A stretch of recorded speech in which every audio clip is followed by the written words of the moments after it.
My dad likes to tell this story about my sister Megan.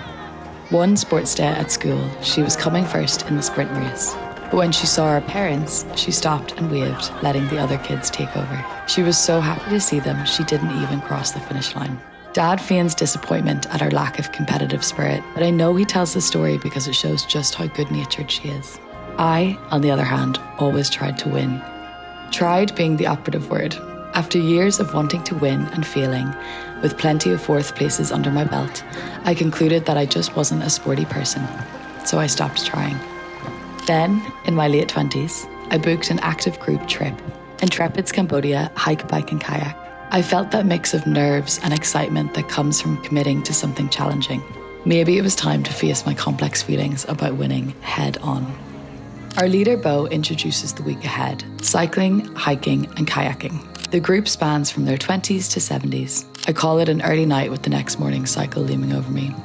It's on quiet Koh Dak Island that I discover cycling is a great way to make friends. Setting aside my worries about proving myself, I slow down or pick up the pace as I get to know everyone.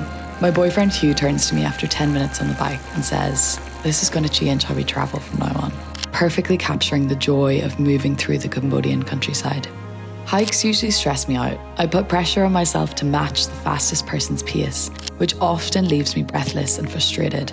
But on the trail to Sofkut waterfall, something feels different. Even when Bo suggests a break after noticing my flushed cheeks, I realise I'm doing fine. For once, I'm not trying to beat anyone. As we reach the waterfall together and celebrate with a dip, I wonder if this is what replacing a must-win attitude with mindfulness feels like. Later, as we kayak downstream in pairs, Bo calls out that we should race for the last 600 metres. "Let's pick up the pace," I yell at Hugh, but his arms are already sore. I realise he's been doing most of the work while I've been providing commentary from the front.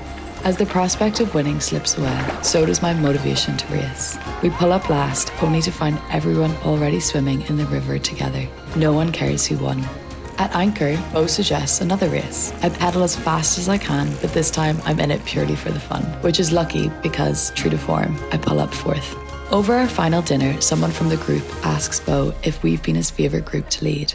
He diplomatically declines to answer, instead saying we all have the same strong energy level. I'll take strong energy. That feels like enough of an achievement. Somewhere between the bikes, kayaks and waterfall hikes, I stopped obsessing over how I was doing and actually started being part of the adventure.